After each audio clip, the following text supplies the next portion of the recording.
Mama. Morning, anak. Upo ka na.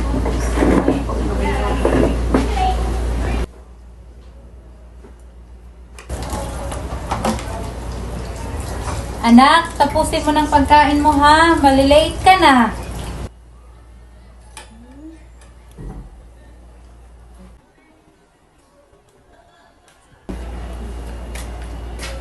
Opo, Mama. Salamat.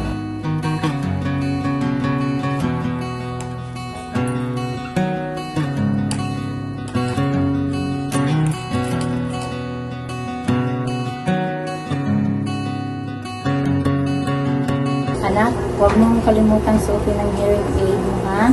Opo, Mama. Salamat po.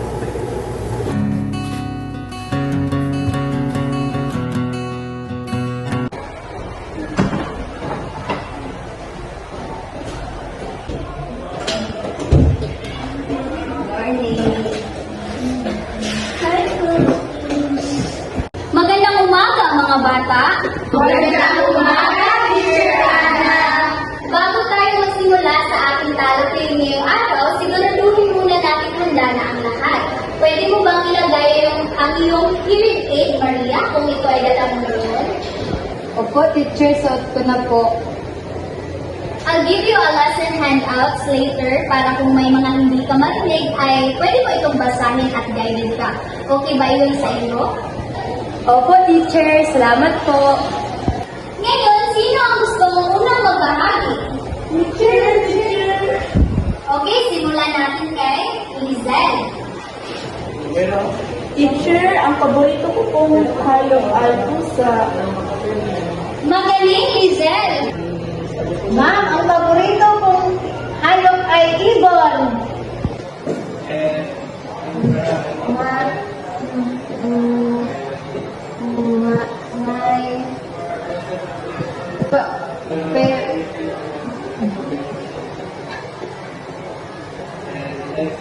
Okay lang yan, Carla. Kung nahihirapan kang ibahagi ito sa kasalita, pwede mo naman itong ibahagi sa pamamagitan ng drawing. Bibigyan kita ng oras. Okay ba iyon sa iyo?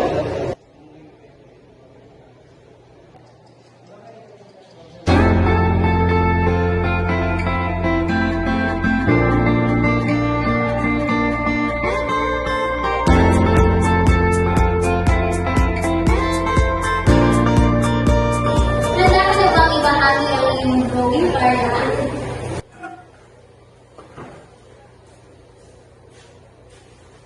Magaling, Carla. Aso ang iyong paboritong hayop. Salamat sa pagbabahagi mo. Bigyan natin ng 5 bagsak si Carla. Mga bata, minsan, para sa iba, mas madaling magpahayag gamit ang kilos o larawan kaysa salita, kagaya na lang ni Carla. Lahat ng paraan ng komunikasyon ay mahalaga, kaya respetuhin natin ito. Gaya na lang ni Maria, mas natuto siya at nakakasabay sa ating aralin kapag binibigyan ng lesson handout. Sa pamamagitan nito, bawat isa sa klase para tayo ay sama-samang umunlad at matuto. Good morning, Mrs. Santos. Thank you for coming. I wanted to discuss about Carla and how we can work together to support him, particularly with his communication challenges. Magandang umaga din po, Teacher Ana. What have you noticed about Carla? Napansin ko po na Carla often struggle to speak fluently in class. When I ask her a question, she is hesitant and her words sometimes get stuck. However, I can see that she knows the answer. She just finds it difficult to express herself. Oo nga po, Teacher. Even at home, ganun din siya. Sometimes, she doesn't finish what she's saying because she seems shy or frustrated. Naiintindihan ko. It's important for us to help her build her confidence. One way to do this is by considering speech therapy. A speech therapist can teach Carla strategies to improve her speech fluency and reduce her frustration. Speech therapy po? How does that work? For your information, Mrs. Santos, speech therapy focuses on helping students or children or child like Carla learn techniques to control the pace of their speech, relax their muscles while speaking, and gain confidence. The sessions are child-friendly, Mrs. Santos, and personalized to meet her needs. Additionally, the therapist can provide tips for both home and school to make communication easier for her. Thank you, Teacher Ana. This is very helpful. You're welcome, Mrs. Santos. I'll continue to support Carla in class by being patient and using strategies that help her comfortable. We'll work together to make sure she thrives. Salamat po ulit. We'll do our best to support her at home too.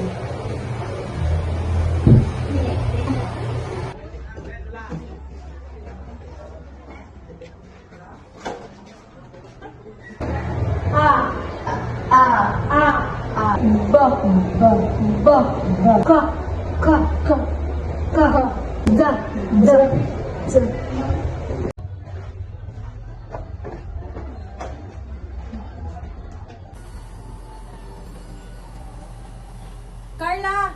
Yes, Mama. Halika, magbabasa tayo.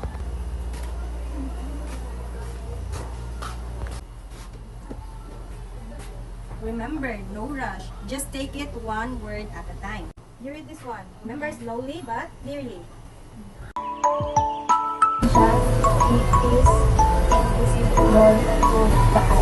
Ang galing, anak! See? You're doing great! Let's practice this again tomorrow, okay?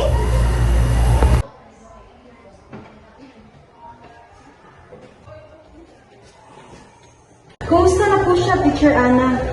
She's also been using the techniques from her speech therapy sessions. Ang saya po namin marinig yan. Sa bahay po, napansin namin na mas madali na rin siyang magsabi ng gusto niya. Thank you, Teacher Ana, for all your help. And of course, thank you din sa mga suggestions niyo. Speech therapy has really made a difference.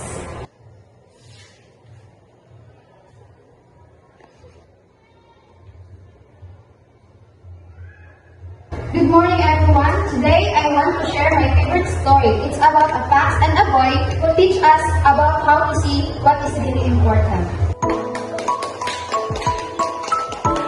Carla, we are so proud of you. Keep up the good work. Every learner needs to be heard, understand, and supported. For learners with hearing and communication difficulties, the journey may be challenging, but with compassion, collaboration, and patience, their voices can shine. Let's create a world where barriers are broken and every child is empowered to reach their full potential, because true education goes beyond words.